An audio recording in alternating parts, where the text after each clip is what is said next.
안녕하세요. 동안주름 윤호영 소장입니다. 연말정산 연속 강의, 오늘은 그 세 번째 시간으로 연말정산 소득공제를 챙기시기 위한 실제 항목들과 그 공제를 챙기시기 위한 노하우에 대해서 강의를 진행을 하도록 하겠습니다. 원래 한 차례 강의 예정이었었는데요. 내용이 너무 많아서 부득이 두 차례에 걸쳐서 강의를 진행을 할 예정입니다. 내용이 너무 많아서 두 차례로 나눠야 될 이유가 바로 여기에 있다고 말씀을 드릴게요. 국세청 연말정산 홈페이지에 들어가서 확인을 한 결과 챙기셔야 되는 항목이 총 61가지나 되네요. 물론 이 중에는 특별한 상황에 있는 분들이나 자영업자들에 해당되는 그분들한테만 해당되는 항목들이 있어서 좀 줄긴 합니다. 챙기셔야 할 항목이 급여생활자들 기준으로 봤을 때 총 23가지 정도가 되는데요. 그래도 만만치 않은 분량입니다. 그래서 오늘은 소득공제에 해당되는 10가지 항목에 대해서만 집중적으로 살펴보는 시간을 가지도록 하겠습니다. 그 첫 번째로 소득에 대한 항목 부분부터 시작을 하겠습니다. 총급여액, 근로소득공제, 근로소득금액, 종전, 현재, 근무지에서 기납부한 세액 이렇게 항목들이 잡히는데요. 여러분들 이거 챙기실 필요 없습니다. 회사에서 회계팀에서 알아서 챙겨줍니다. 여러분은 그냥 이런 게 있다라고 이해하시고 넘어가시면 되겠고요. 여러분들이 챙기셔야 될 첫 번째 항목은 기본공제 부분입니다. 인적공제라고 부르는 부분이죠. 본인, 배우자, 자녀에 대해서는 본인 가족이다라는 생각으로 잊지 않고 챙기시는데요. 직계 존속 부분에 대해서는 어떻게 챙겨야 되는지 몰라서 고민을 하는 분들이 많습니다. 이 부분 설명을 잠깐 드리도록 하겠습니다. 직계 존속이란 부모님을 포함해서 내 윗대에 해당되는 분들은 전부 다 직계 존속에 해당된다. 이렇게 이해하시면 쉽고요. 자격 조건은 만 60세 이상이셔야 됩니다. 올해 2014년 연말정산을 기준으로 한다면 1954년 12월 31일 이전에 출생하신 분들이라면 대상이 되겠고요. 그분들을 소득공제, 인적공제로 포함시키기 위해서 이 세 가지 항목들 기억을 하시면 노하우가 되겠습니다. 먼저 배우자의 직계존속도 잊지 말자. 배우자의 부모님도 내 부모님이다. 이렇게 이해하시면 되겠고요. 직계존속과 재혼한 배우자도 포함된다. 무슨 얘기냐면요. 어머니가 일찍 돌아가셨다. 그래서 아버지께서 새로 재혼하신 배우자가 계시다. 라고 할 경우에는 그분도 인적공제 대상자로 포함시키실 수 있다라는 내용입니다. 세 번째로 형제가 중복으로 신청하면 환수될 수 있다. 부모님 한 분을 놔두고 형제가 각각 인적공제를 신청을 한다라고 하면은 국세청에서 확인 절차를 거쳐서 환수할 수 있다라는 얘기입니다. 신청하기 전에 형제들 사이에 누가 공제를 신청할 것인가 미리 결정하시는 것도 필요하겠습니다. 그 다음으로 추가공제 항목인데요. 인적공제를 받으신 분들 중에서 70세 이상의 경로자, 장애인, 부녀자, 한부모에 해당되는 흔히 얘기하는 사회적 약자에 해당되는 분들이라면은 기본공제 외에 추가로 공제를 혜택을 더 주겠다라고 해서 추가공제라고 부릅니다. 인적공제 신청하신 분들 중에서 이런 조건에 해당되는 분들이 있다라면은 추가적으로 신청을 하시면 되겠고요. 세 번째로 챙기실 항목이 보험료 관련입니다. 국민연금을 포함한 공적연금과 건강보험료, 고용보험료 이런 것들이 있는데요. 여러분들이 이거 1년 동안 얼마나 내셨는지 금액 아는 분 계신가요? 아마도 없으실걸요? 이것도 물론 회계팀에서 미리 원천징수를 하고 제출을 한 부분이기 때문에 회사에서 챙깁니다. 여러분들이 특별히 신경 쓰고 챙기지 않으셔도 될 것 같고요. 네 번째로 주택 관련한 공제 대상 항목들입니다. 주택을 구입하거나 전세를 얻을 때 자금이 부족해서 은행에서 대출을 받으셨다. 그래서 그걸로 인해서 비용이 나간다라고 했을 때는 주택 관련 소득공제로 소득공제를 신청을 하실 수가 있습니다. 주택을 구입을 하면서 차입을 하신 경우에는 경우의 수가 여러 가지가 있고요. 케이스별로 다르기 때문에 이 시간에 짧은 시간에 설명드리기 어렵고요. 오늘 이 시간에 관심 갖고 볼 부분은 전세 자금이 부족해서 은행에서 대출을 받으셨을 때 그 부분에 대한 소득공제를 설명을 좀 드리도록 하겠습니다. 먼저 자격 요건이 있습니다. 모든 사람한테 다 되는 것은 아니고요.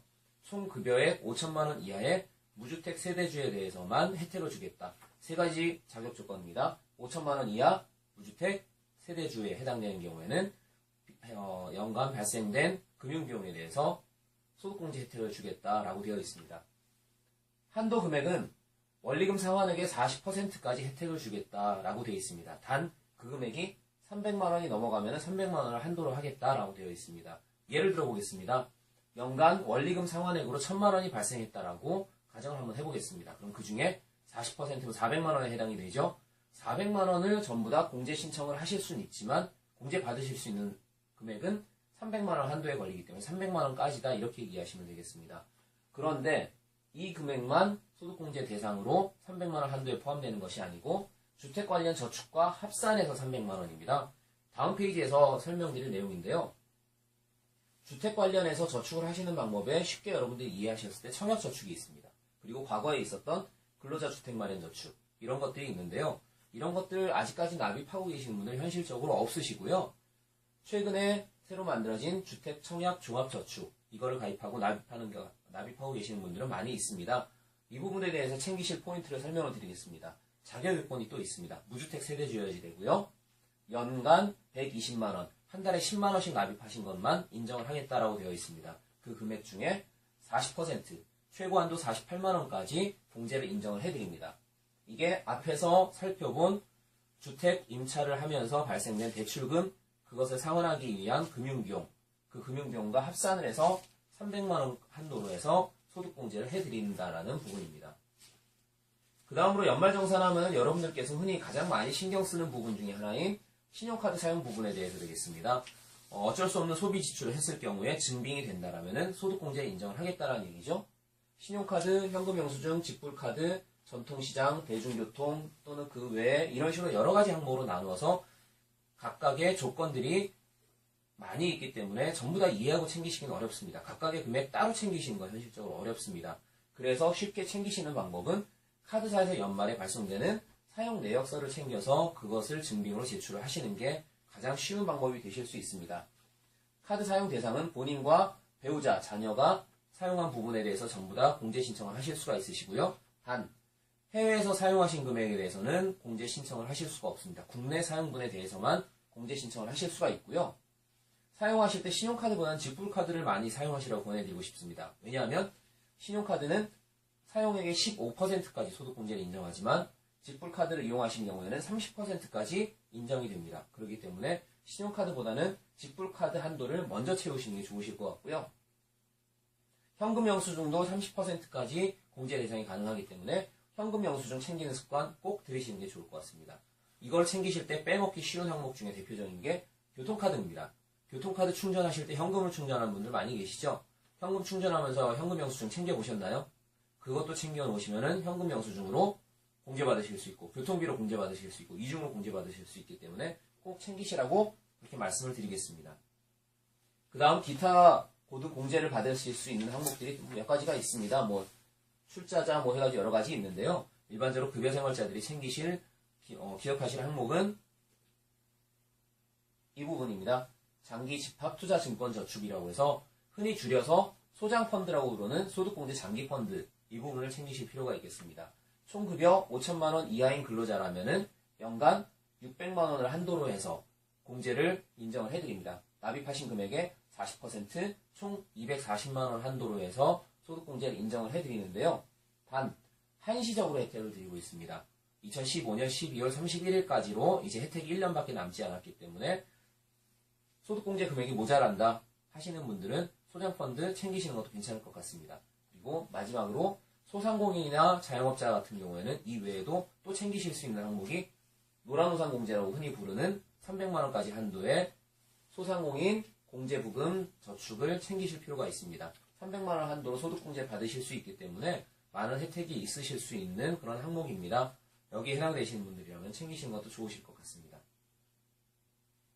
네, 여기까지로 해서 소득공제 받으실 수 있는 항목들을 숨차게 쫓아와 봤는데요. 요약해서 정리하면요. 직계존속 공제 부분을 챙기자. 배우자를 포함해서 내 위로는 다 챙기자라고 기억하시면 쉬우실 것 같고요. 형제가 중복해서 신청하면 곤란하기 때문에 미리 얘기하자. 두 번째로는 주택 관련 공제가 있습니다. 주택 임차 대출 원리금의 40%까지 공제를 받을 수 있는데 총 주택 관련 저축과 합산을 해서 300만원 한도로 공제를 받을 수 있다. 작지 않은 금액이다. 그렇게 기억을 하시고요. 소비지출 관련해서 카드사의 사용 내역서를 활용하시는 것이 수월하시겠다라고 말씀을 드리고요. 신용카드보다는 직불카드가 공제 한도가 크기 때문에 직불카드의 공제를 먼저 채우시는 게 좋겠다라고 말씀을 드리겠고요. 교통카드 충전 등 현금 영수증 꼭 챙기셔서 공제 받으시기 바라겠습니다. 마지막으로 기타로 소득공제 장기펀드 납입액의 40% 연간 600만원 한도로 공제를 해드리기 때문에 이 부분 챙기시고요. 자영업자시라면 노란우산공제 300만원 한도까지 공제를 받으실 수 있습니다. 이 부분도 챙기시는 게 좋겠다 이렇게 말씀을 드리겠습니다. 이번 강의는 여기까지입니다. 다음 강의는 또 일주일 뒤에 업로드될 예정인데요. 실제 공제받는 항목들에 대해서 살펴보는 두 번째 시간, 다음 시간에는 세액공제 부분을 집중적으로 살펴보도록 하겠습니다. 다음 강의도 관심 갖고 기다려주시기 바라겠습니다. 감사합니다.